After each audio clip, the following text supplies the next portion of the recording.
Hi guys, I'm Carrie Wilbanks here in Asheville, North Carolina, a city located in the Blue Ridge Mountains, making it one of my favorite spots to get outdoors. You have likely heard of Asheville for its microbreweries. With new craft beer houses opening all the time, this city can claim the most breweries per capita in the nation. But the Blue Ridge mountain town is also filled with an insane amount of outdoor adventure experiences that make for just as enticing a reason to visit. From some of the country's highest and longest zip lines to world-class hiking along the Blue Ridge Parkway, all of which can be found just minutes from the downtown core. Come on, because I'm going to show you some of my favorite spots. I am not always a morning person, but when it entails a calm paddle on Hominy Creek, I am up and at 'em. I met up with the owner of Waimana SUP, Kyle Ellison. I'm the only one offering a dawn patrol, sunrise, stand-up paddle tour. It is an early wake-up, but it is just the most beautiful time to be out here on the water. These brilliant colors in the sky and the reds and oranges and yellows. There is something calming about paddleboarding, and even more so when the sun is starting to stretch over the Blue Ridge Mountains. More than anything than the scenery, it's just peaceful. It's quiet, all you hear is bird song. We're the only ones out here. After running through the basics of navigating on flowing water, Kyle talked about the history of the area and local wildlife as we paddle into the quiet morning. Keep a camera handy because along the way you will paddle past some cool sights, including the Biltmore Estate, where you can catch a glimpse of the exterior of America's largest home, built by George Vanderbilt. Another tour option for those who want to sleep in runs a 4-mile route that lets out at New Belgium Brewery and the River Arts District. So if you find yourself in Asheville, North Carolina, why don't you come on out, paddle the river with us, and we'll show you the history of the town. Miles of trails can be found just minutes from the downtown core, and to show us around is one of Asheville's most notable athletes. Jennifer Farr-Davis is a world record-setting athlete. She held the unofficial record for the fastest Appalachian trail through hike until 2015. She did the 2,100-plus mile trail in 46 days, 11 hours, and 20 minutes in 2011, which is an impressive average of 47 miles a day. She has hiked the Appalachian Trail from top to bottom some 3 times now, and when it comes to distance hiking, she's racked up some 13,000 miles on 6 continents total. I grew up in Western North Carolina and kind of took it for granted. I didn't realize it was such a special place and so beautiful. So after college, I decided to hike the Appalachian Trail as a whim. I was not a backpacker, but had always heard of it. And I thought, well, that'll be a good way to be in the mountains. And it kicked my butt, but it changed my life. And after that, I thought, I just want to get other people outdoors. So she started Blue Ridge Hiking Company with her husband. For my trip, I opted for the half-day hike. The company also does full-day and multi-night trips. We hiked the Rattlesnake Lodge Trail, a hike that is less than a 30-minute drive from downtown Asheville. It is so green right now. It's so verdant, it's so lush.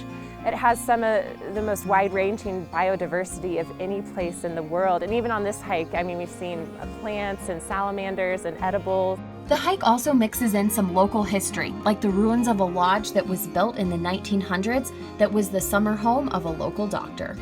Using a guide or using a service like Blue Ridge Hiking Company is similar to going to a museum and either walking around by yourself and just seeing things or walking around with a tour guide and really getting to know. There's options for families and older couples. There's options for first-time hikers and experienced backpackers. So you'll never be bored coming to Asheville and going for a hike.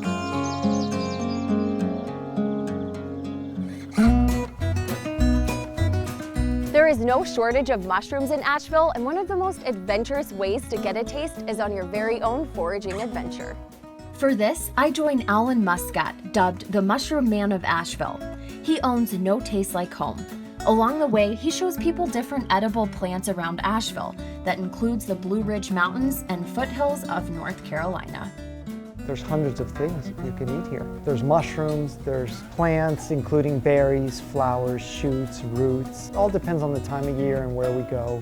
And there are more species of plants found in North Carolina than any other similar-sized space on the continent. While mushrooms are always a focus to forage, there are dozens more edibles Alan points out along the way.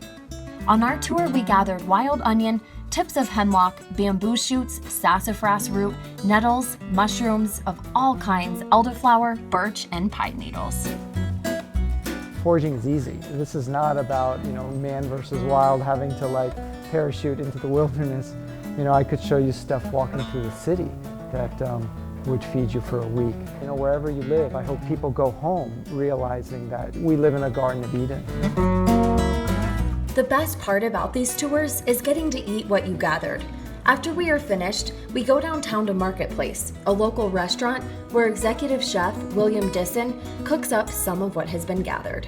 For my group, he made a creamy mushroom ragu sprinkled with elderberry flowers atop a puree made from the nettle leaves.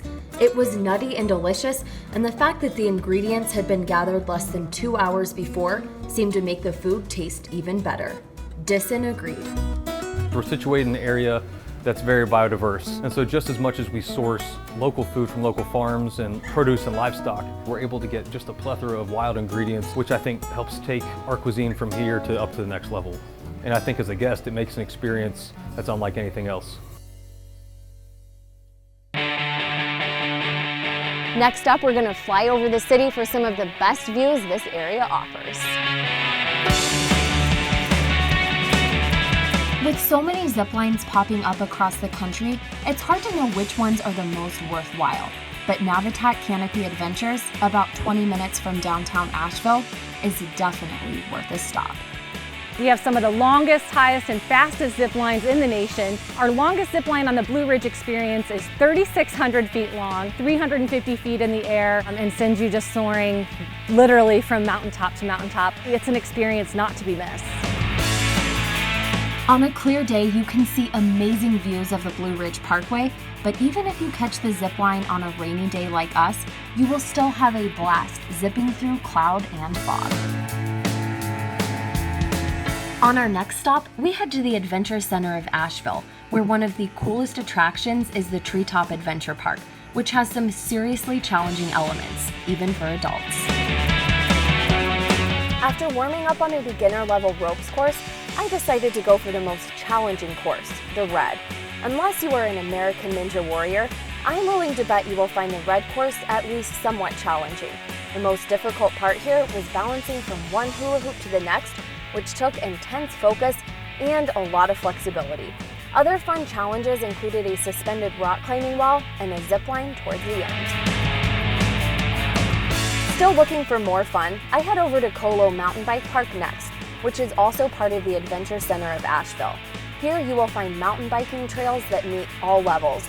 I met up with course owner and accomplished rider, Eric Kraus, who also built and designed the course. Our fun starts on the pump track, where we ride over small hills bumped back to back to back and over banked turns. Eric threw out a few tricks before continuing on more than 4 miles of trails that took us through woods, over some technical rock features, and along flowy trails that are some of the most fun to ride. I decided to end my trip at the Smoky Mountain Adventure Center, a place I had to stop for one of my favorite activities, rock climbing. They offer both indoor and outdoor climbs, but I decided to stick with the indoor to work on some technique. There are 5 walls with auto belays set up, which is great for me because I'm traveling solo. Best of all, this is a fun experience and a great way to meet locals while getting a workout in. We may have covered a lot of ground, but this is just a sampling of all of the outdoor and active pursuits you can find in Asheville, a fun and laid-back town. One of the best parts about visiting Asheville is that all of these adventures are just minutes from downtown, and plenty more. Head to exploreasheville.com to plan your trip.